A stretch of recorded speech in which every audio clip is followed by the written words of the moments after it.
The legend of Elun'athir. Okay, this one is big, chat. If you like World of Warcraft lore, listen to this. This one, I did read this one. This is the only one I read. This short story is fucking crazy. Okay, as is common with ancient myths, the details of this tale are oft disputed. As we gather to defend Amyrdrasil. By the way, Amir, that word is an Indian word. Or maybe the word I'm looking for is Hindu. I'm sorry if I get that incredibly wrong, but it means fearless.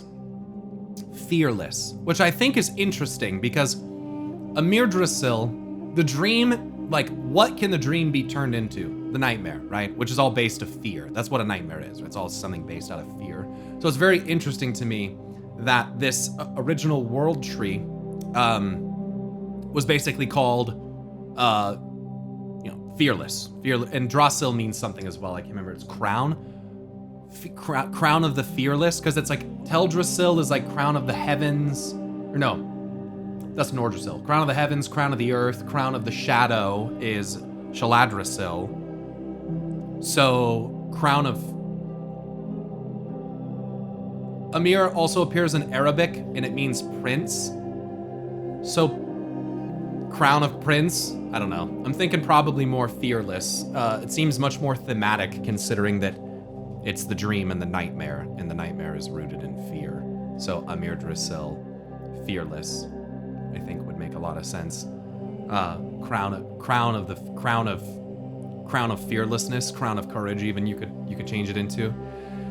Anyway, as we gather to defend Amyrdrasil, we cannot help but recall the tragic fates of World Trees past, those lost to sacrifice. Well, that's an interesting... to corruption, to flame. Yet there is an ancient tale, some claim it merely a legend, that tells of an earlier world tree that also met a sorrowful fate. Though it only lived a short time, its legacy endures. Long before the first dragons drew breath, Azeroth was conquered by writhing horrors that plummeted from the skies and infested our world. The Titans. No, I'm just kidding. The old gods. How long the reign of the Black Empire lasted, we cannot know. Surely it must have been a time of unimaginable suffering. I love how they say that, dude. I love how they say that. Clearly it's really old and we don't understand them, so it was probably terrible and full of suffering.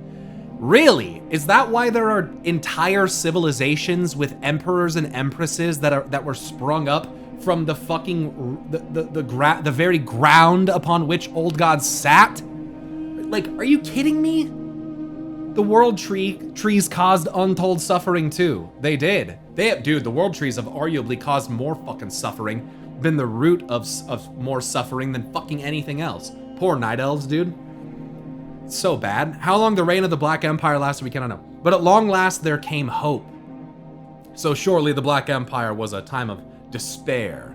Until hope came, the brave Titan Agramar discovered Azeroth, shining like a beacon in the great dark, emitting light. As he gazed upon the beauty and power of its slumbering soul, he realized it was imperiled. He told the other members of the Pantheon how the world they sought had been corrupted by the old gods. The Titans gathered to eradicate this dark influence. This is after Sargeras allegedly told them about finding the old gods. Seeking to bring hope and healing, our patron Titan, Eonar, carried a gift given to her by Elun. A branch of Ganir, the mother world tree, the first world tree. So Elun allegedly gave a branch of Ganir to Eonar. Why do I feel like it wasn't a gift? Why do I have this sneaking suspicion that Elun doesn't do much of her own fruition? Why do I get this sneaking suspicion that Eonar took it from Elun? It's because I'm just so sus of Eonar. I can't believe that she was gifted it. I just don't trust that. I just don't believe, I just can't eat, I don't believe she's that. How does he know it's corrupted? Because Sargeras had found a corrupted world soul. Sargeras was his mentor, his literal teacher.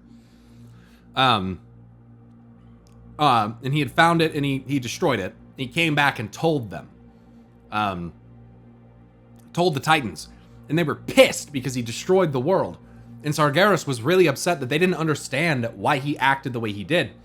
And even in Chronicle, it says Sargeras knew fear for the very first time, and that's why he acted that way. But anyway, yeah, so they were made aware of it, allegedly, by Sargeras, because he had found a black and desiccated world that was corrupted by old gods, which may not have even actually been true, because we later learn in Shadowlands that the Dreadlords were working for Sire Denathrius and the Jailer to deceive Sargeras, using the Void Lord's supposed reach as a foil to cause disarray within the Titan Pantheon. That is to say, and listen hard on this one, that they might have been lying. Or they might have told the truth. They might have told the truth. Who knows? Maybe they told him exactly the fucking truth. Or maybe they were lying. Because Dreadlords, you know, are incredibly deceptive, and that's part of what they do. So it just makes you wonder if it was really corrupted or not, what that really means. So yeah, Agrimar was under the impression that, yeah, this thing is corrupted. So let's keep reading. The Titan believed, so Aenar, that the influence of life would drive the darkness away. See, this is part of why I don't fucking like them and why I don't trust this bitch. Oh, yeah. Oh, dark corruptionness? Let's just put life on the planet. Yeah, let's just do life. That'll fix it. I'm telling you, this is out of control. This is out of control. This should not have fucking happened. It's out of control. So she reached down her hand and shaped the soil of Azeroth, planting the branch where it could be fed by river and sky. The branch swiftly grew into a tree, its roots extending deep, deep below the surface. Aenar smiled, for everywhere the roots stretched, new life emerged. She called the tree Elun'athir. Oh, I'm sorry. Ahir, I think, is the word that... Not Amir. I think it was Ahir is the one that I had translated. So I think what I said earlier about Amirdrasil is maybe not correct. I think I was thinking of Elun'athir. Which, by the way, Elun'athir, Elun'aria, this naming scheme is going to continue in honor of her great love. The branch swiftly grew into a tree, its roots extending deep, deep below the surface. Aenar smiled, for everywhere the roots stretched, new life emerged. She called the tree Elun'athir in honor of her great love. When Aman'Thul saw what Aenar had done, he chided her. "This is not order," he bellowed. "You have infected this world with uncontrolled chaos." The Highfather took hold of the world tree's trunk and tore it from the earth. Wait a second. Wait. That, I feel like I've heard that before. Didn't he do that with...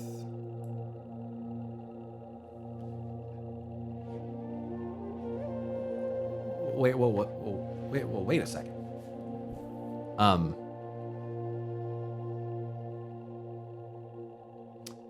So, are you meaning to tell me that Aman'Thul ripped out both Y'Shaarj and a world tree out of the world? That those things both happened. And caused a shitload of damage. Both times. Listen to this. Aenar wept bitter tears that rained down upon the crater. But as she peered down upon the sundered earth, the Titan realized a truth she did not share with the Highfather. Though he had destroyed the tree, its winding roots still held firm beneath the soil, hidden from Aman'Thul's gaze. So this right here is big, because this is literally saying that Aenar deceived Aman'Thul intentionally. She saw that it was there, and she did not tell him because he did not approve of what she did. ANR is actively doing things with deception in mind. Here's the thing. So this happened. Listen, as the forces of the Titans waged war against the Black Empire, ANR bid her keeper Freya to watch over the crater and nurture the life that blossomed there. Below ground, the roots fed upon the tears of ANR and grew strong. So literally from crying on them, they were bolstered by her. But this is happening during the war against the Black Empire, not after. Not after. This is happening during it, which is when, allegedly, Y'Shaarj is ripped out of the ground by Aman'Thul. So I have to wonder, for those that don't know, the story is that Y'Shaarj was ripped from the ground and its 7 heads fell to the earth and its corruption seeped into the land, and that's what spoiled the land in Mists of Pandaria, and that's why it was corrupted with the Shah, okay? However, I would like to point out that in the raid Siege of Orgrimmar, you go into a decontamination room and you literally cleanse yourself of your pride, and it creates this horrific amalgamation of corruption, which looks like a big Shah creature, okay? But guess where it came from? Inside of you! That's where it came from. It's literally from inside of you, okay? Guess what? Then you go into the next room where you fight the Shah of Pride, and guess what? It turns out it didn't even work. Norushen literally says it did not work. It didn't matter. You try to cleanse yourself of it, and it didn't matter. It didn't work. But guess what? You still ended up creating a fucking monster that you had to kill that you didn't even fucking need to create. So I beg the question, did the Shah really come from Y'Shaarj's 7 heads and falling on the ground? Or are they a result of Titans trying to cleanse bad things out of things to order them and created monsters? The reason why I ask you this question is because Y'Shaarj, where he was ripped out of Azeroth, is where the Well of Eternity was created.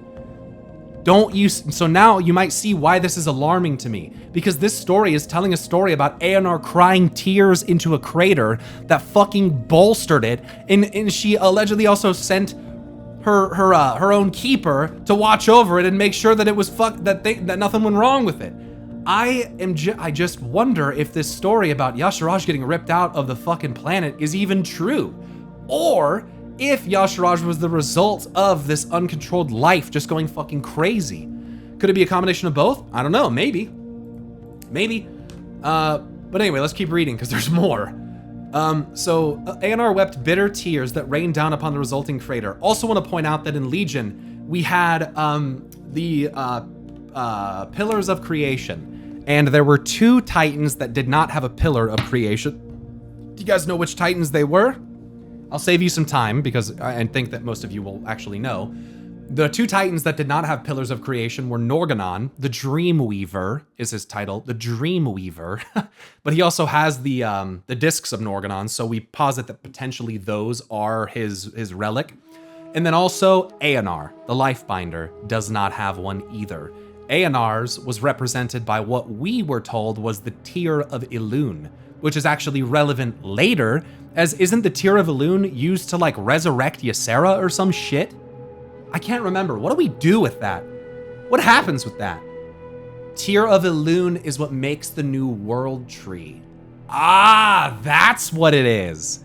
They're using the Tear of Elun to birth a new world tree. Bro, Lumino, yeah, dude, yikes! Yikes, dude! Oh no! This is not good. This is not good.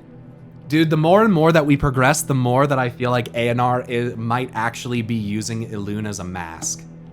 Like, we've talked about that very in-depthly before, Lumino, but there's no way this one will get corrupted. Yeah, remember Ysera walking back and forth in the dream to that void flower? I don't know if that did anything. So he destroyed the tree, its winding roots still held firm beneath the soil, hidden from Aman'Thul's gaze. Let me say something though. Plants all need, well, I think all plants need one specific thing. Chat. What do plants, well, they need a couple things, but what's like the most essential thing for plants to grow? Bingo. I would say light. Love. Light. Now, fungus and stuff doesn't need light. Okay, so I'm not saying this as an absolute rule. I'm just trying to make a point. If when Agrimar found Azeroth, and she was shining out into the cosmos like a brilliant beacon, what do you suppose Azeroth puts out? Do you think that, given that the tree was destroyed, but the roots existed, do you think that they would seek light in any capacity? Or, even more so, is it possible that the old gods sought that as well? What I'm saying is, I think Azeroth is a source of light, the brightest light of them all.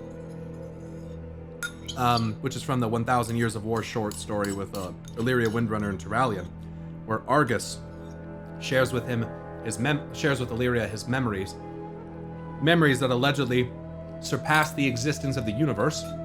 And in those memories, Argus recalls that Azeroth is the brightest light of them all.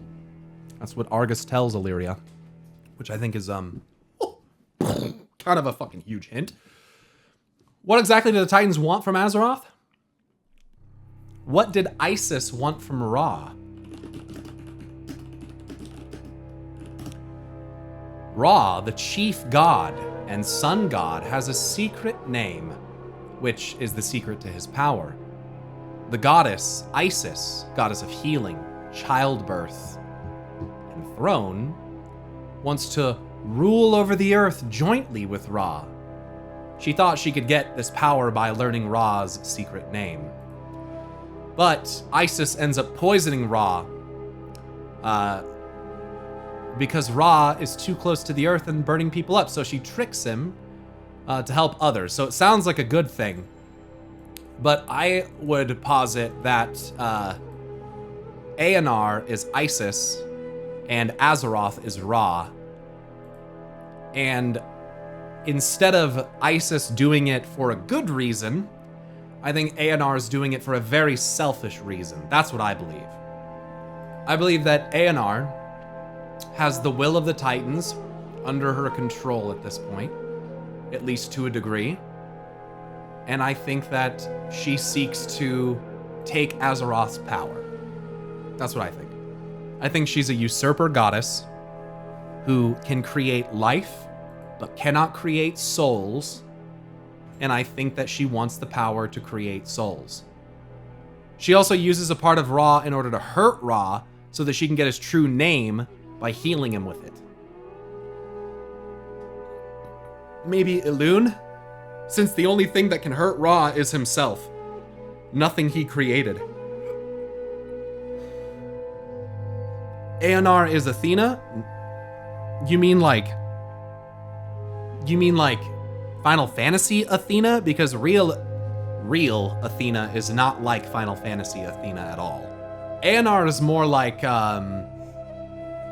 Aphrodite mixed with the toxicity of Hera. I believe Aenar was a world soul corrupted by life. Now she's Elun's puppet, and she is an imposter in the Order Pantheon, just like the Winter Queen in the Death Pantheon. Her world soul's corrupted by life. Does that mean that Amenthul's world soul's corrupted by time, and Khaz'goroth's is corrupted by fire and earth, and Norgannon's was corrupted by space, and that Golgoneth's was corrupted by water and leaven? Because, you know, they all have things too, but I guess those are mostly elements that fall under corruption and collusion everywhere. At that point, everything's corrupted by something. So, yeah, corruption. Again, what is corruption? Corruption is a bullshit-ass fucking term that we use to describe something that we don't fucking agree with. Okay? It's what it is. To the demons, you know, maybe humans are corruption. To the humans, maybe demons are corruption. Who gives a fuck? None of that shit means anything. Because it just results in a thing. Okay, instead of a human, you're a demon. Okay, what is a demon? Oh, it's a demon. Is it corrupt? No, it's a fucking demon. Oh. Okay. You know what I'm saying? It's like, it's just, we use corruption as a way to like define the state of something's being. When realistically, they're not corrupted, it's just the way they are. Where was Ganir before this book? Lore said that Anar created Emerald Dream and she planted Ganir. Correct. Now this book says that she was given the branch of Ganir before the Emerald Dream was created. So Elune created Emerald Dream and planted Ganir there. Am I missing something? I was wondering that myself as well, because yes, that what you said is correct. That Ganir was supposed to be the original dream. World tree planted at the core of the dream. World souls absorbed dominant force on their surface. So how did the life get there? How did she have so much life on the... So... I just don't agree with this. I don't agree with that. So, is Sargeras an orange demon because he had a bunch of demons on the surface of his planet? Is that what you're saying? I mean, maybe that's why Argus was blue, because he had a bunch of blue boys on his planet. I'm serious. I don't know. Fuck if I know. Okay, so let's go back to this. Seeking to bring hope and healing. Oh, there it is, by the way, again, Lumino. There it is, hope. There it is, hope. Where hope exists. What was the quote from Callie and Menethil? A wise person once told me... How does it go? Yeah, our patron titan, by the way.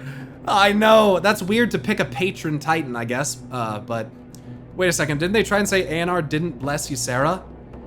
They said that Ysera was blessed by the sister of the Winter Queen, which the implication would then be that Ysera was blessed by Elune, right?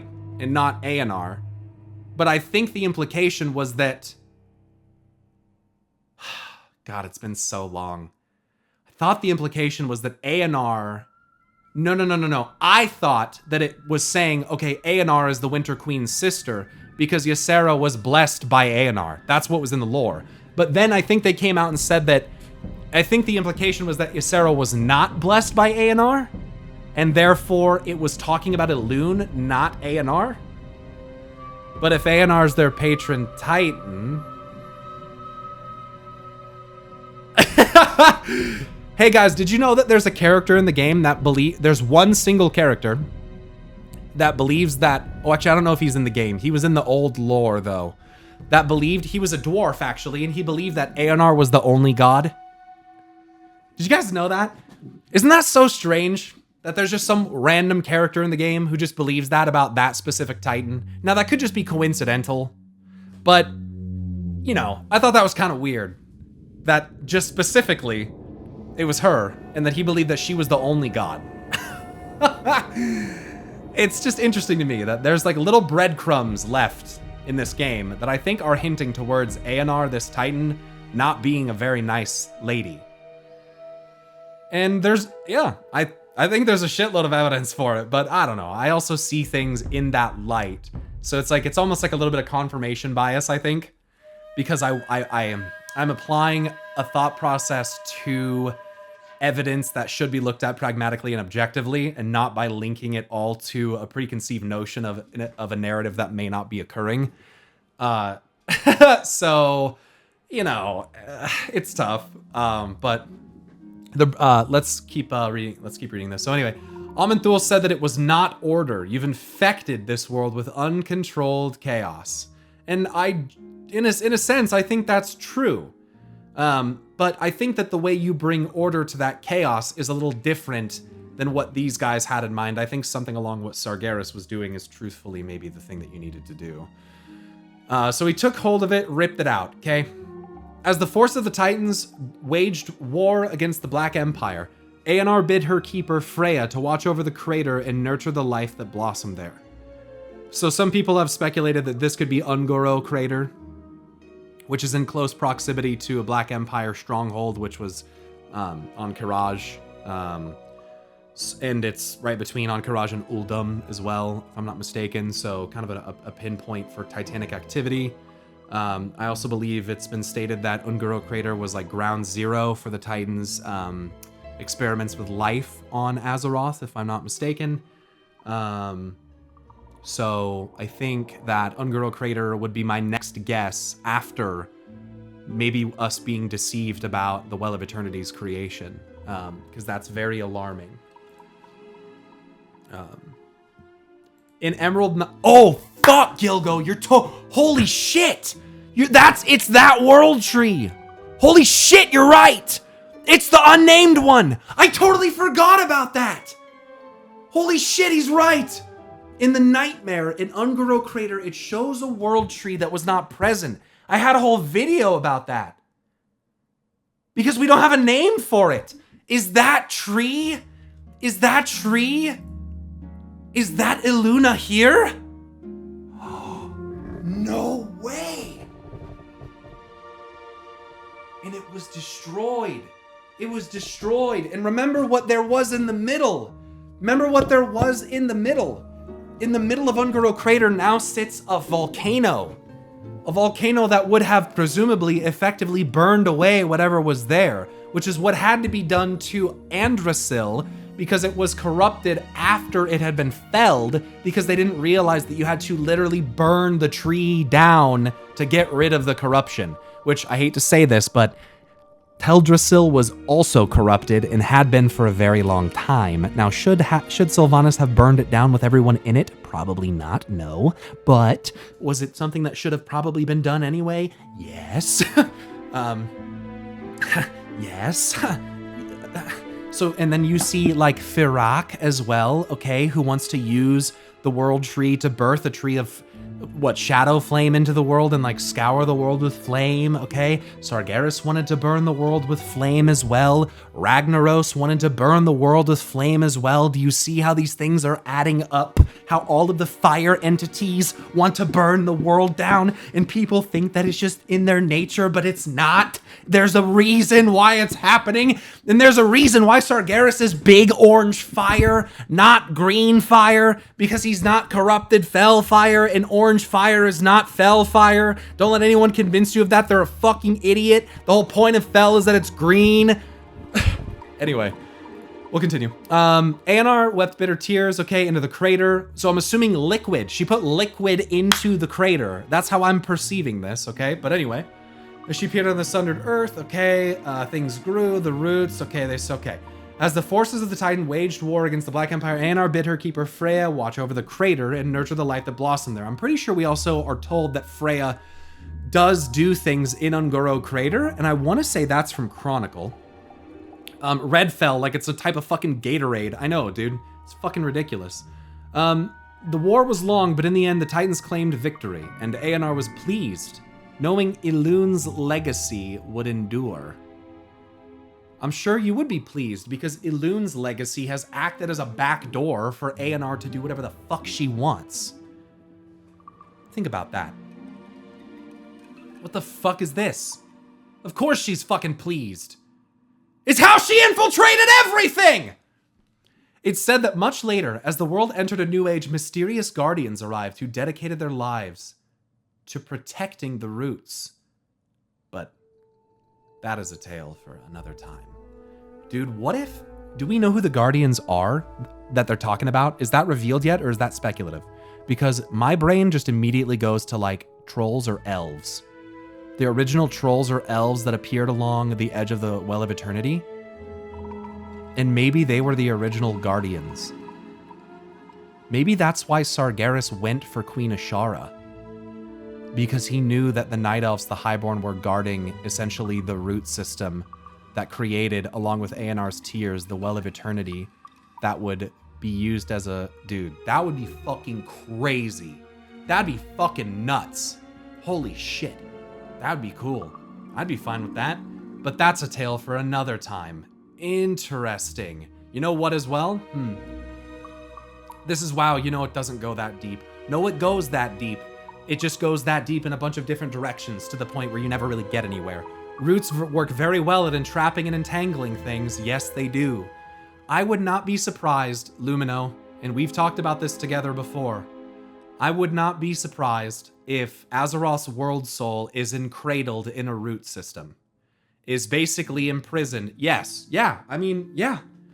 Dude, she is definitely not in a natural slumber anymore. She's had nightmares that should have woken her up. She's been stabbed with a sword. I mean, it's unbelievable. How did all these other Titans awaken so fucking long ago and she still hasn't woken up? By the way, it's been like 10,000 fucking years since the Sundering, okay? And cutting down the tree isn't enough. The roots still endure down there. They do. They could just graft another tree onto it. Dude. The end game, if Towley is telling the truth about the next expansion being underground, I'm telling you, the chance for us to go back, to go to the core of the planet, are extremely high. They're extremely high. Like, it's been a long time coming that why have we not gone to find Azeroth yet? Like, are you kidding me? We went to the center of Argus and found the World Soul. Why have we not done that with our own planet? It does not make sense. So Emerald Dream is comatose state of Azeroth and world trees corrupt it with life. Essentially, yes, but I don't think about it as corrupting it with life. I think I see it, I mean, it could be, but I see it more as she's trying to siphon the power out of Azeroth. Like, she's trying to steal the power. I don't think she's trying to corrupt it. I think she's trying to take it. It's where all the spirit is going. Yeah, I think that's... Dude, what if Azeroth didn't naturally absorb spirit? What if she had spirit siphoned to her by the roots of the tree? Because we know that they can. We know that they can. We know that the trees can carry souls, spirits to the dream. We know that. We know for sure that that can happen. Did you read the third book? No, I'm about to. So what if they've been siphoning the spirit into Azeroth because, if you guys don't know, spirit works as a pacifying effect in World of Warcraft. Unlike decay, which causes the elements to be subjugated by force, spirit is a pacifying effect. And that's further illustrated by what we read in these books, because remember, this first one is this person talking about how the dream, it's basking in its tranquility, right? And then as they went further,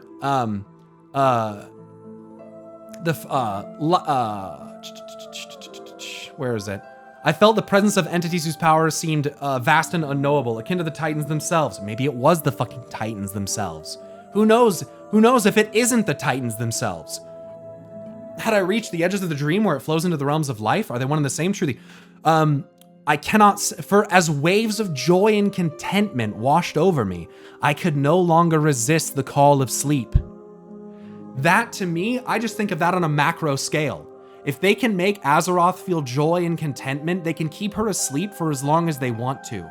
So this idea that they're trying to wake her up, I don't think is true.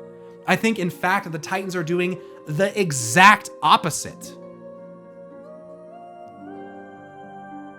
I think they're trying to keep her asleep. And I think the only one who is trying to wake her up is, you guessed it, Sargeras.